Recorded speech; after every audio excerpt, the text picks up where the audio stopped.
Home loan EMI చెల్లించకపోతే ఏం జరుగుతుంది? ఎన్ని నెలల పాటు ఈఎంఐ చెల్లించకుండా ఉండొచ్చు? రుణం తీసుకున్న ఇంటిని బ్యాంకులు వేలం వేస్తాయా? ఇతర పరిణామాలు ఎదురవుతాయా? అసలు ఏం జరుగుతుందో తెలుసుకుందాం. ఇంటి కొనుగోలు లేదా నిర్మాణం కోసం చాలా మంది హౌసింగ్ రుణం తీసుకుంటారు. అయితే ఈ రుణాన్ని ప్రతి నెల ఈఎంఐ రూపంలో రుణగ్రహీత చెల్లిస్తారు. అయితే ఆర్థిక ఇబ్బందులతో ఈఎంఐ సకాలంలో చెల్లించలేని పరిస్థితులు ఏర్పడితే ఏం చేయాలి అనే దానికి నిపుణులు కొన్ని సూచనలు చేస్తున్నారు. ఈఎంఐలు సకాలంలో చెల్లించకపోతే ఫైన్ కట్టాలి. ఈఎంఐ ఆధారంగా వడ్డీ కట్టాలి.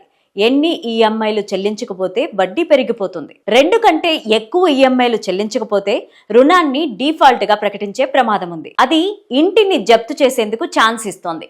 రుణం తీసుకున్న ఇంటిని విక్రయించి రుణాన్ని రాబట్టుకుంటుంది బ్యాంక్. ఈఎంఐ చెల్లించకపోతే సిబిల్ స్కోర్ కూడా తగ్గిపోతుంది. ఇది భవిష్యత్తులో రుణాలు తీసుకోవడానికి అవరోధంగా మారనుంది. ఒక్క ఈఎంఐ చెల్లించకపోయినా క్రెడిట్ రిపోర్ట్లో అది కనిపిస్తుంది.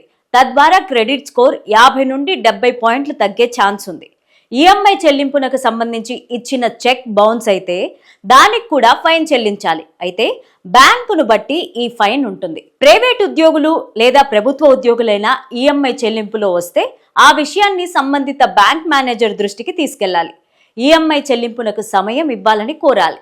నెల, 2 నెలలు, 6 నెలలు ఎంత సమయం కావాలో బ్యాంకుకు స్పష్టంగా వివరించాలి. రుణగ్రహీత ట్రాక్ రికార్డ్ ఆధారంగా బ్యాంకులు రుణగ్రహీతకు ఛాన్స్ ఇచ్చే అవకాశాలు కూడా ఉన్నాయి. వరుసగా 3 ఈఎంఐలు చెల్లించకపోతే తాకట్టు పెట్టిన ఇంటిని నాన్ పర్ఫార్మింగ్ అసెట్ గా పరిగణిస్తారు. 60 రోజుల్లో గడువులోగా బకాయిని చెల్లించకపోతే ఇంటిని లేదా ఆ ఆస్తిని బ్యాంకులు వేలం వేస్తాయి. వేలంలో రుణం కంటే ఎక్కువ డబ్బులు వస్తే దాన్ని రుణం తీసుకున్న వారికి ఇస్తారు.